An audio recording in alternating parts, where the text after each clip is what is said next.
Pastor Roberto, então, neste momento, fazendo conforme está na programação. Muito bem, abra sua Bíblia, primeiro livro de Samuel, capítulo 7, versículo 7 e o versículo 8. Vou ser breve nas palavras.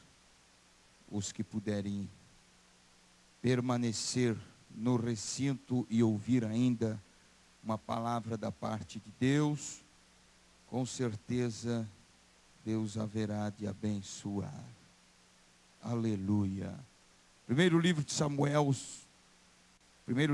capítulo 7, versículo 7 e versículo 8 diz: ouvindo, pois, os filisteus que os filhos de Israel estavam congregados em Mispa, subiram os maiorais dos filisteus contra Israel, o que ouvindo os filhos de Israel temeram por causa dos filisteus.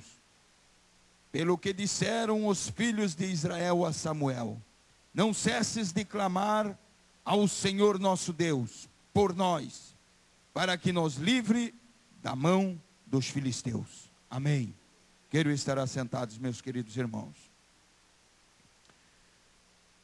Se observarmos a passagem que antecede ao texto lido, os irmãos vão observar de que em determinado momento Israel estava passando por uma situação difícil, tenebrosa.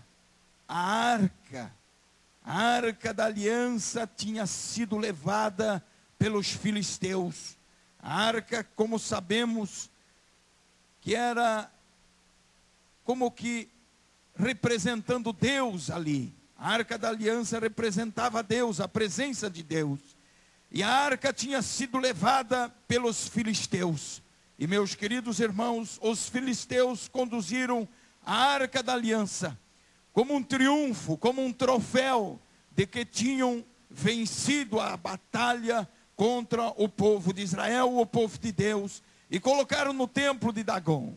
E nós sabemos pela Bíblia de que quando colocaram próximo deste Deus dos filisteus, chamado Dagom, ao amanhecer, meus queridos irmãos, Dagom estava prostrado diante da arca da aliança.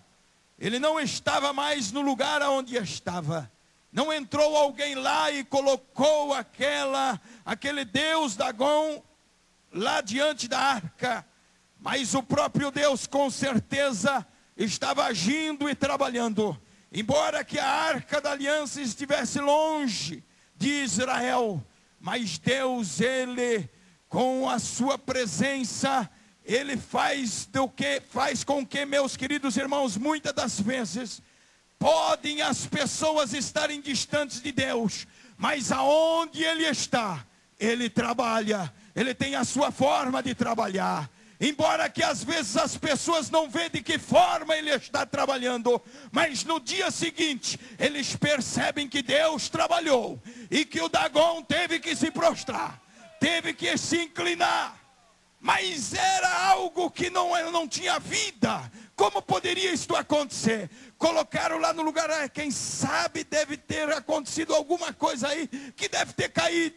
Mas no outro dia, quando passou mais uma noite, não está somente o Deus Dagom lá, diante da arca da aliança, prostrado lá, deitado, caído, mas também a sua cabeça está decepada, as palmas da mão estão decepadas, só restou o corpo desse Deus Dagom.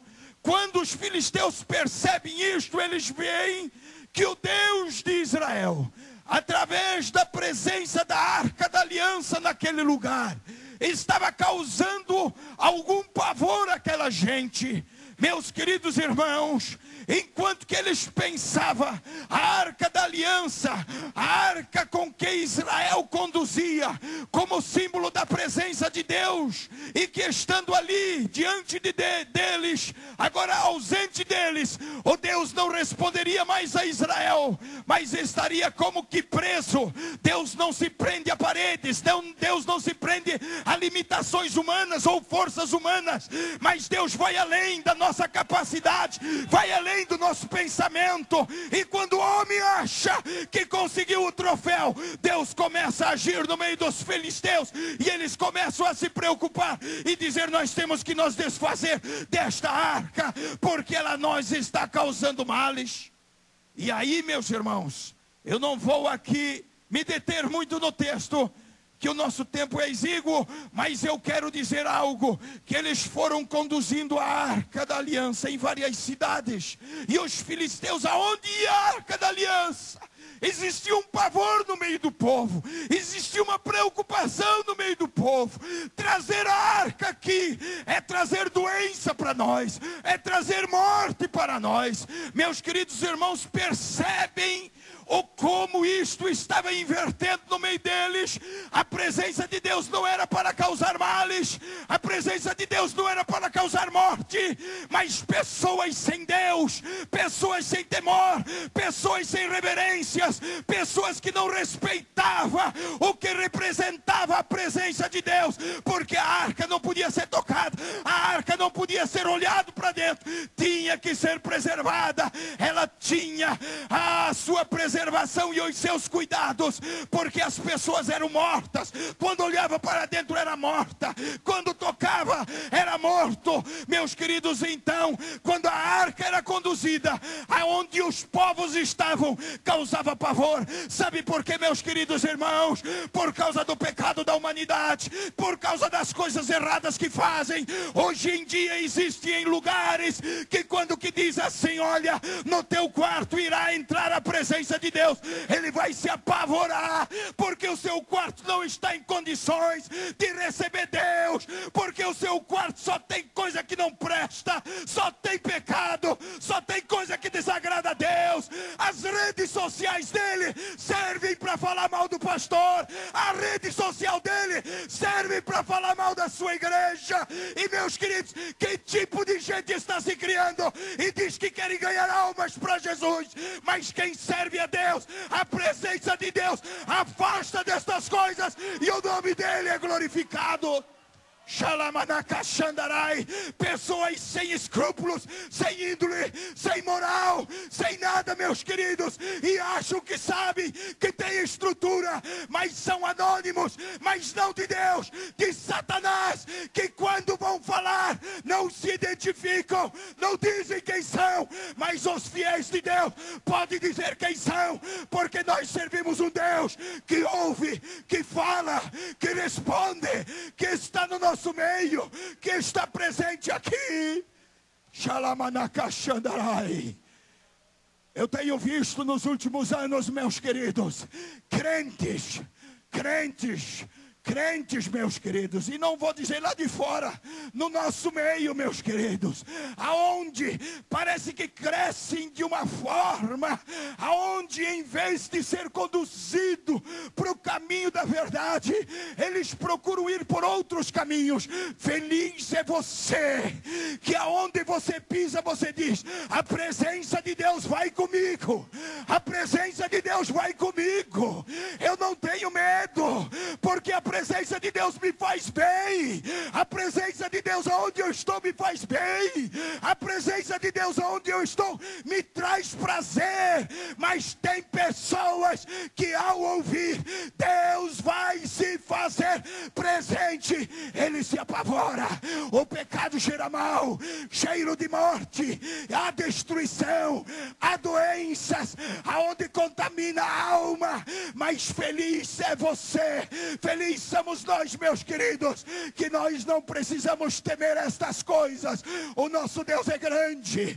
Quando Moisés foi chamado pelo Senhor e quando o anjo se manifestou na sarça, aí, meus queridos, quando Moisés foi para ir mais perto e para ver aquele espinheiro que queimava, mas não se consumia, ele disse: eu preciso ver de perto. Deus brada e diz: Moisés, não te aproxime, não olhes, porque o lugar que tu pisa é terra santa. Tira o sapato dos teus pés, tira a sandália dos teus pés. Tem alguma coisa que precisa às vezes ser tirado para Deus falar. Alguma coisa precisa ser tirada para Deus falar. Que você possa entender o que Deus está dizendo para ti nesta noite. Meu Deus, a mensagem era outro rumo, mas Deus disse é esse. Você entenda o que Deus quer dizer. E Deus me diz que eu não preciso falar nas entrelinhas para você, porque você está entendendo o que o Espírito de Deus quer dizer. E aí, meus queridos irmãos, quando nós podemos ver, chegou um certo momento em que eles não queriam mais, ninguém queria, mas quando chegou, não, vamos levar em Bet-Semes, e aí chegou lá, eles estavam colhendo trigo, e de repente eles vê a arca, enquanto tinha povos, os filisteus se apavoravam, essa gente disse, olha, lá vem a arca, que coisa maravilhosa, que coisa gloriosa, lá vem a arca da aliança, está chegando. Eles vinham trazendo, os filisteus foram orientados, e eles foram orientados a dar glória ao Deus de Israel. Eles disseram assim, olha, vocês dão glória ao Deus de Israel, porque senão vai acontecer com vocês o que aconteceu com o Egito. E a história diz, e vocês sabem o que aconteceu, Faraó não quis se humilhar e pagou o preço. Dê glória ao Deus de Israel, e aí a doença, a peste pode não sobrevir sobre vós, mas não esqueçam, dê glórias ao Deus de Israel. Se às vezes até ao que não é crente é pedido para dar glória a Deus dos crentes, você vai perder para eles? Glorifica este Deus que te salvou e te transformou, e te libertou e te trouxe aqui neste santo lugar. Aleluia, não para preencher os espaços das cadeiras da igreja, mas para aqui cultuar a Deus. Hoje eu estava meditando, nós estamos reunidos com os obreiros de manhã no templo, e eu disse, olha que coisa linda é quando o homem e a mulher tem prazer de vir à casa do Senhor, e diz, olha, eu não vejo a hora de chegar, eu não vejo a hora de dobrar o joelho, eu não vejo a hora de falar com Deus, eu não vejo a hora de levantar a minha voz e poder cantar, eu não vejo a hora de poder ouvir a voz de Deus. Feliz é aquele que tem prazer na lei do Senhor, e na sua lei medita de dia e de noite, e quando a palavra vem para ser pregada, ele para ouvir, ele come, ele saboreia, no outro dia ele continua sendo alimentado por esta palavra, porque esta palavra é que nos sustenta, esta palavra é que nos dá vida, e por isso estamos aqui. Aleluia, louvado é o nome do Senhor. Meus queridos irmãos, chegou o dia em que eles vão pelejar contra os filisteus. Eles souberam que os filisteus viriam, e viriam com tudo. Sabe aquele momento em que você não tem recurso, você diz assim, olha, não tem jeito, eles são muitos, eles são poderosos, mas existe um caminho, existe uma saída. Josué, faça alguma coisa por nós. Josué, nós podemos ir à peleja, mas clama a Deus por nós. Enquanto tu estiver sacrificando e adorando a Deus, aleluia, Josué, nós estaremos na peleja e Deus estará pelejando por nós. É como que eu essa semana meditando aquela passagem maravilhosa, meus queridos, de Josué. Aleluia, aqui Samuel estava intercedendo, e quando Samuel intercedia, o povo ia lutar. E meus queridos, quando Josué vai à peleja em determinado momento contra Jericó, eu estava parando para analisar, contra aquelas muralhas, diz que não entrava e não saía ninguém de lá. Aí eu meditei, não adianta ferrolho, porta de ferro, de aço, o diabo pode fechar, mas quando Deus bota a mão, aquilo não é aberto, aquilo é esmiuçado pelo poder de Deus, e o crente passa glorificando e exaltando o nome do Senhor. Desde quando, na história, eu e você, olha que as muralhas eram grandes, casas eram edificadas sobre as muralhas de Jericó. Para pensar o tamanho da muralha.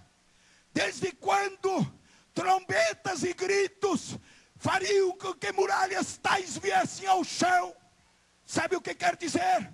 Se eu e você fôssemos no muro da nossa casa e alguém dissesse, toca a trombeta e grita, o que você faria? Você diria, vai acontecer alguma coisa? Não, isso aqui o camarada está fora, ele pirou, ele está doido. Pode ser um murinho de 1,5 metro de altura, de 20 centímetros de largura. Para você fazer isso, você vai dizer, ele está doido. Agora calcula a muralha de Jericó. Josué, o que está acontecendo contigo, Josué? É o seguinte, Deus falou comigo. Ah, Deus falou? Sim, Deus falou. Deus mandou eu olhar, e Deus disse, olha, porque essa cidade será tua. Quando Deus manda tu olhar e ele determina, pode olhar, pode crer que a muralha virá ao chão e o nome do Senhor será glorificado. Que artilharia certeira. Você já viu artilharia melhor do que aquela que derrubou os muros de Jericó? Aí as pessoas dizem, isso foi coincidência, porque houve um terremoto na hora, isso é sorte. Então o milagre é maior. Como é que ficou a casa de Raabe lá em cima? Hã? Como é que ficou a casa de Raabe lá em cima que não ia ser destruída? Se foi terremoto ou não foi? O milagre era Deus fazendo, era a mão de Deus no negócio. E o que Deus estava querendo? Que o povo adorasse, ao gritar adorando, bendizendo, as trombetas tocando, sinal de louvor, meus queridos irmãos. Aí o que quer dizer? Enquanto nós vamos gritar, enquanto nós vamos tocar, os muros vão vir ao chão. Ah, isso aí alguém diz assim, é lenda. Pode ser lenda para quem não acredita no Deus que nós servimos. Porque o Deus que eu sirvo, uma muralha daquela, é nada para ele. É nada. É nada. Mas, meus queridos, pode ser muito para mim e para você. Por isso que a mente humana, às vezes, ela por ser tão limitada, ela não consegue atingir a profundidade do poder de Deus. Mas atinja um pouquinho deste poder, que você vai ver o quanto ele já vai ser suficiente para fazer coisas na sua vida. E aí, meus queridos, nós sabemos que a muralha foi ao chão. Ah, os israelitas subiram e guerrearam, venceram. Mas Deus tinha dado ordens. Olha, tinha que ser queimado. Não é, tinha coisas que não era para pegar. Era para pegar o ouro, a prata, o cobre, o metal, o ferro, para ser levado à casa do Senhor. Mas queima as demais coisas. Tem gente que vem do mundo e quer trazer tudo, e vem trazendo, e vem amontoando, E aí, meus queridos, quando Deus quer se fazer presente na sua vida, não tem espaço para Deus habitar no coração, por tanta sujeira que tem, mas que você que está aqui nesta noite, tenha espaço para Deus morar dentro de você, e o nome dele ser exaltado. Samuel estava intercedendo. E quando Samuel intercedia, diz-nos que ele pegou um cordeiro novo, e ali sacrificou inteiro. E diz-nos que quando Samuel sacrificava, estando Samuel sacrificando o holocausto, chegaram a pelejar os filisteus, e diz que trovejou o Senhor aquele dia, com grande trovoada sobre os filisteus. Mas trovoada mata alguém, corre com alguém? Quando Deus troveja do céu, meu querido irmão, quem não está bem com ele bate em retirada e sai correndo. Aleluia. Eu tenho por certo que lá em Jericó, quando eles cantavam e gritavam, era como que uma artilharia contra os muros. E eles gritando e tocando, e aquele barulho todo, aquela destruição toda. Mas é como que eles vendo eles no 7º dia lá rodeando, porque rodearam 7 vezes. E aí dizendo, mas se nós não vimos nada. não tinha canhão aí, não tinha nada dessas coisas aí. Eles estavam com umas buzinas de chifre de carneiro lá, com umas coisinhas simples. Não, tem alguma coisa aí em secreto, tem alguma coisa em segredo. Deus sempre tem alguma coisa reservada para mim e para você. O que importa é eu e você ir. Ele mandou olhar e ele mandou ir. Não fique só olhando, mas prossiga. As muralhas caem, as portas caem, os ferrolhos caem, e o nome do Senhor é glorificado e o inimigo destruído. Parece que eu posso ver a trovoada. Era como nos dias de hoje aqueles mísseis, né? Meu Deus do céu, aquele míssil, e vai, e bombardeio, e de tudo, e era trovão, mas não era míssil não, meus queridos irmãos. Eles bateram em retirada, e o povo de Israel foi e pegou o inimigo e destruiu, e o nome do Senhor foi glorificado. Quando o povo de Deus acha que tem força suficiente, e começa a se acomodar com os seus bens-estares e bens materiais, e com as suas posições sociais, existe um grande perigo.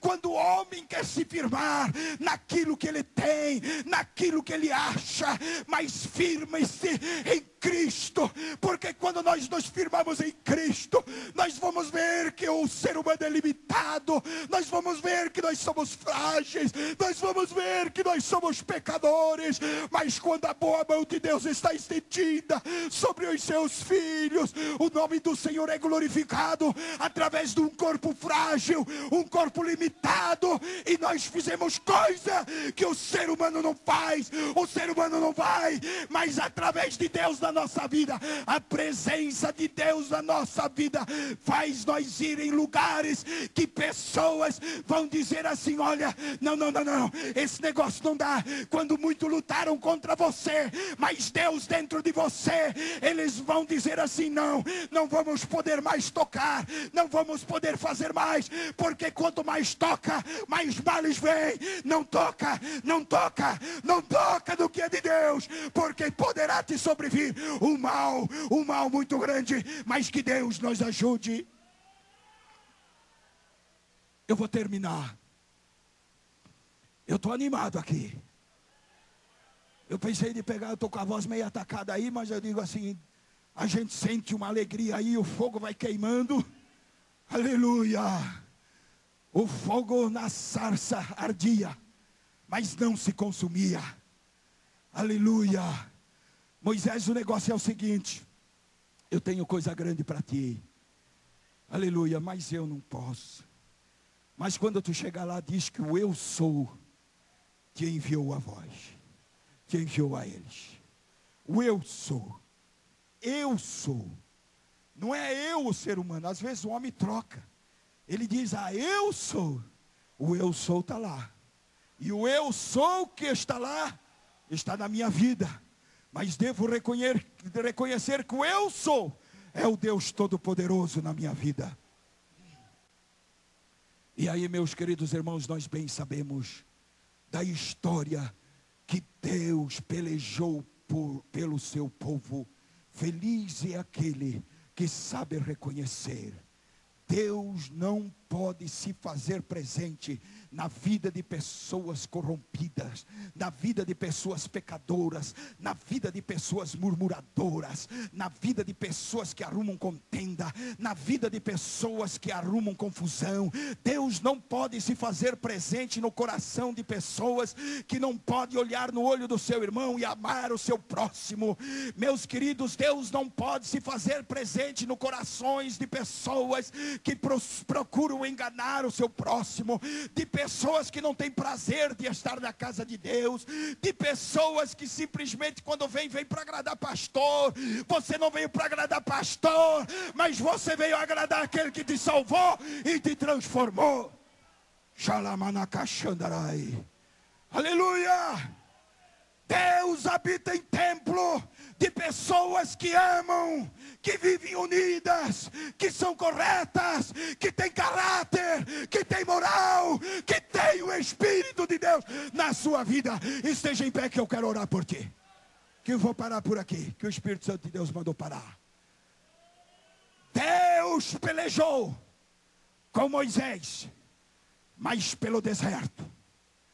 Quando saímos do Egito, não te esqueça que não veio Canaã à tua frente. Quando saímos do Egito, surgiu um mar vermelho e um deserto na nossa frente. Quando saímos do Egito, surgiu na nossa frente adversidades, lutas, escorpiões, espinhos, pedras, enfim. Mas Deus nos tem sustentado no deserto com pão e água, e o nome dele tem sido glorificado. O tempo de Moisés foi o tempo do deserto, mas o tempo de Josué é o tempo da conquista. Aleluia. O tempo de Josué é o tempo da conquista. Aleluia. E Josué foi. Tem gente que chega na frente do Rio Jordão. Não dá, não vou molhar o pé. Ele nem pensa em se afogar. Ele disse, se pudesse molhar o pé, eu não vou molhar o pé. Não, nós vamos passar e vamos passar seco. O nome do Senhor vai ser glorificado. Deus está conosco. Passamos o deserto. Temos conquistas a fazer. Temos terras a conquistar. Tem gigantes. Tem os Anakim. Tem tanta gente aí. Tanto gigante pela frente. Mas saiba que existe um Deus que está acima de nós. Que peleja pela nossa vida. Aleluia. Eu quero crer que você que está aqui nesta noite já está vivendo os tempos da conquista. Não chegamos a pisar ainda na terra Canaã, porque a terra Canaã, quando pisarmos, é lá em cima. A terra Canaã, quando pisarmos, é quando chegarmos na eternidade. Mas eu creio que nós já estamos passando o Jordão. Eu creio que nós já estamos atravessando o Jordão.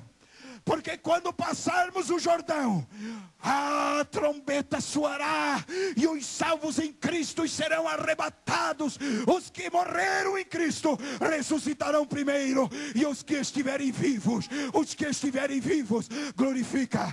Você faz parte dos vivos hoje, glorifica. Você pode fazer parte da igreja do arrebatamento. Vamos orar neste momento. Eu quero orar pela tua vida. Shalamanakashandarai. Pastor Pedrinho veio orar aqui. Aleluia. Pedir pastor Pedrinho, eu estou com a voz um pouco atacada, ele vai orar. Aleluia, pela tua vida, pela tua necessidade. Aleluia, mas saiba de uma coisa, Deus falou comigo aqui. Quem sabe a minha mensagem aqui não foi daquela oratória, daquela que você esperou. Eu sou meio pobre no linguajar e eu reconheço. Mas uma coisa eu sei, que a mensagem que Deus mandou transmitir, eu transmiti. E você que é de Deus entende as coisas que é de Deus. Você que tem Espírito de Deus entende o que o Espírito Santo de Deus quis falar nesta noite. Shalamanakasha. Levante a tua mão, nosso Deus e nosso Pai. Oh, aleluia. Este milagre tremendo, Senhor. Quando caiu, Senhor, aquela muralha, Senhor, e aquela casa ficou lá, meu Deus. Realmente, Senhor, é algo sobrenatural.